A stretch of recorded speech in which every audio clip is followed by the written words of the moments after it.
একদিন মেয়ে তার বাবাকে নিজের জীবন নিয়ে হতাশার অভিযোগ করছিল।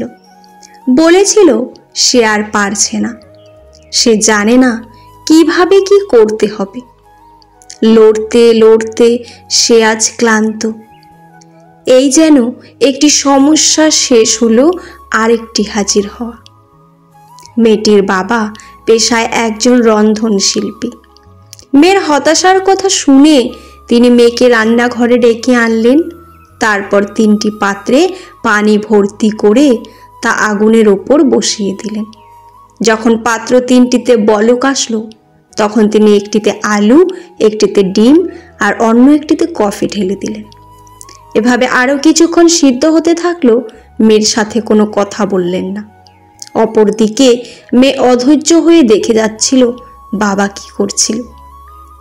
20 মিনিট পর তিনি চুলা বন্ধ করে একে একে প্রথমে আলু উঠিয়ে নিয়ে একটি বাটিতে রাখলেন, ডিম রাখলেন আর কফি একটিতে কাপে ঢাললেন। তারপর মেয়েকে জিজ্ঞেস করলেন, তুমি এখন কি দেখছো? মেয়ে উত্তর দিল, আলু, ডিম আর কফি। বাবা বললেন, ভালো করে দেখো এবং ধরে দেখো। মেয়ে বাবার কথা মতো ধরে দেখলো আলু নরম হয়ে গেছে। ডিমের খোসা খুলে দেখা গেল সিদ্ধ হয়ে শক্ত হয়ে গেছে। অন্যদিকে কফির কাপ থেকে বের হয়ে আসা ঘ্রাণে তার মুখ হাস্যোজ্জ্বল হয়ে যায়। এসবের অর্থ কি? বাবা মেয়ে জানতে চাইল। বাবা ব্যাখ্যা করলেন, আলু, ডিম আর কফি যদিও একই তাপমাত্রার ফুটন্ত পানিতে অর্থাৎ একই দ্রব্য পরিবেশের সম্মুখীন হয়েছিল, কিন্তু নিজের মতো করে অর্থাৎ ভিন্ন ভিন্ন প্রতিক্রিয়া দেখায়। শক্ত আলু নরম হয়ে যায় পাতলা আবরণে সুরক্ষিত, নরম ডিম শক্ত হয়ে যায়। আর কফির বিনগুলো ছিল সম্পূর্ণ অন্যরকম। ফুটন্ত পানিতে এরা নিজেদের মেলে ধরে পানিটাকেই পরিবর্তন করে ফেলে, নতুন এক জিনিস সৃষ্টি করে। তুমি কোনটা? মেয়ের কাছে বাবা জানতে চাইলেন। প্রতিকূল পরিবেশ যখন তোমার দুয়ারে কড়া নাড়বে, তখন তুমি কিসের মতো প্রতিক্রিয়া দেখাবে? গল্পটি থেকে আমরা কি শিখলাম? নাম্বার 1, প্রতিকূল পরিবেশে নিজেকে শক্ত করতে হবে। নাম্বার 2, পরিবেশ বুঝে নিজেকে উপস্থান করতে হবে। লাইফে কিছু ফিল্মি ব্যাপার থাকার উচিত ছিল।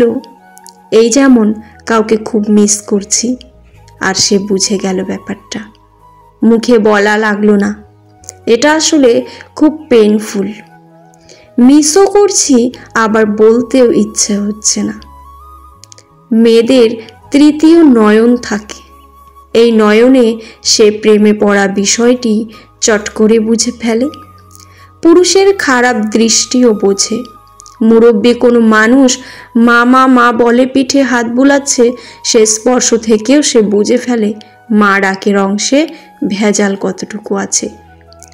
ছেলে এবং মেয়ে বন্ধু হতে পারে, কিন্তু তারা অবশ্যই একে অপরের প্রেমে পড়বেই, হয়তো খুবই অল্প সময়ের জন্য, অথবা ভুল সময়ে, কিংবা খুবই দেরিতে, আর না হয় সব সময়ের জন্য। তবে প্রেমে তারা পড়বেই। যদি নাই বুঝতে পারি বেঁচে আছি, তবে জীবনের কি মূল্য? সব সময় নিজেকে বা অন্যকে আনন্দে রেখে দেখোই না, বাহ, জীবনটা তো মন্দ নয়। আমার হারিয়ে ফেলার কেউ নেই, কাজেই খুঁজে পাওয়ারও কেউ নেই। আমি মাঝে মাঝে নিজেকে ফেলি, আবার খুঁজে পাই। যে ভালোবাসা না চাইতে পাওয়া যায়, তার প্রতি কোনো মোহ থাকে না। মানুষের পুরো জীবনটাই হচ্ছে একটা সরল অঙ্ক। যতই দিন যাচ্ছে, ততই আমরা তার সমাধানের দিকে যাচ্ছি। মানুষ নিজেকে লুকিয়ে রাখতে পছন্দ করে। সে চায় তাকে খুঁজে বের করুক। পৃথিবীতে এমন কোনো কাজ নেই যা করলে জীবন ব্যর্থ হয়। জীবন এতই বড় ব্যাপার যে একে ব্যর্থ করা খুব কঠিন। যদি আমার কাছে একটি গাছ কাটার জন্য 8 ঘন্টা সময় থাকে, তাহলে আমি কুড়াল ধার করার জন্য 7 ঘন্টা ব্যয় করব। যে জাতি তার বাচ্চাদের বিড়ালের ভয় দেখিয়ে ঘুম পাড়ায়, তারা সিংহের সাথে লড়াই করা কিভাবে শিখবে? যারা পানিতে ডুবে যাওয়ার ভয় তার সন্তানকে ডোবায় নামতে দেন না, কিভাবে সে সন্তান আটলান্টিক পাড়ি দেবে? ছেলেদের জন্য পৃথিবীতে সবচাইতে মূল্যবান হলো মেয়েদের হাসি। তুমি হাসলে সবাই তোমার সাথে হাসবে, কিন্তু তুমি কাঁদলে কেউ তোমার সাথে কাঁদবে না। মানুষকে কাঁদতে হয় একা একা। বেঁচে থাকার মতো আনন্দ আর কিছুই নেই। কত অপূর্ব দৃশ্য চারিদিকে, মন দিয়ে আমরা কখনো তা দেখি না। যখন সময় শেষ হয়ে যায়, তখনই শুধু হাহাকারে হৃদয় পূর্ণ হয়। ভালোবাসা কারো জন্য দীর্ঘ প্রক্রিয়া, আবার কারো জন্য স্বপ্ন, কিন্তু কষ্ট দুটোতেই সমান। মানুষের বেঁচে থাকার জন্য অপেক্ষা নামের ব্যাপারটি খুব প্রয়োজন। অপেক্ষা হচ্ছে মানুষের বেঁচে থাকার টনিক। জন্ম ও মৃত্যু দুটোই আশ্চর্য রকমের। দুটো স্মৃতি একান্তই নিজের, কারণ এই দুটো কারো সাথেই শেয়ার করা যায় না।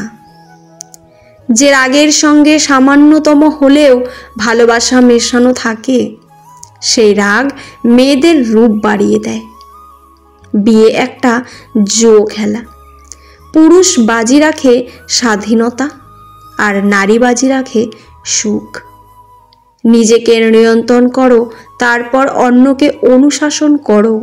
নিজে নিয়ন্ত্রিত হলে অন্যকে নিয়ন্ত্রণ করতে পারবে। নিজেকে নিয়ন্ত্রণ করাই কঠিন। দুঃখ নিজেই নিজের খেয়াল রাখতে পারে, কিন্তু আনন্দের পুরোটা উপভোগ করতে চাইলে অবশ্যই তোমাকে তা কার সঙ্গে ভাগ করে নিতে হবে। যে পুরুষ একটি নারীকে বুঝতে পারে, সে পৃথিবীর যে কোনো জিনিস বুঝতে পারার গৌরব করতে পারে। আলোতে একাকী হাঁটার চেয়ে বন্ধুকে নিয়ে অন্ধকারে হাঁটা উত্তম। যদি কোনো নারীর ফাঁসি হয়, ফাঁসিতে যাওয়ার আগেও সে তার প্রসাধন ঠিক করার জন্য সময় চাইবে। শিক্ষকের জীবনের থেকে চোর চোরাচালানি দারোগার জীবন অনেক আকর্ষণীয়। এ সমাজ শিক্ষক চায় না, চোর চোরাচালানি দারোগা চায়। নষ্টদের কোনো দল নেই।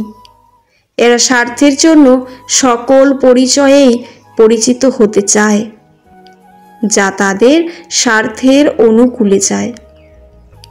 যখন তোমার পকেট ভর্তি টাকা থাকবে, তখন শুধুমাত্র তুমি ভুলে যাবে যে তুমি কে। কিন্তু যখন তোমার পকেট ফাঁকা থাকবে, তখন সমগ্র দুনিয়া ভুলে যাবে তুমি কে। বিয়ে করার অর্থ হচ্ছে নিজের অধিকারকে অর্ধেক করে নেওয়া এবং কর্তব্যকে দ্বিগুণ করা। তোমার দেশ তোমার জন্য কি করেছে তা জিজ্ঞেস করো না। নিজেকে জিজ্ঞেস করো, তুমি তোমার দেশের জন্য কি করতে পেরেছো। আগুন দিয়ে যেমন লোহা চেনা যায়, তেমনি মেধা দিয়ে মানুষ চেনা যায়। যেসব দৃশ্য আমরা খুব মন লাগিয়ে দেখতে চাই, সেসব দৃশ্য কখনো ভালোভাবে দেখতে পারি না। সেই সব দৃশ্য অতি দ্রুত চোখের সামনে দিয়ে চলে যায়। সেই যথার্থ মানুষ যে জীবনের পরিবর্তন দেখেছে এবং পরিবর্তনের সাথে নিজেও পরিবর্তিত হয়েছে।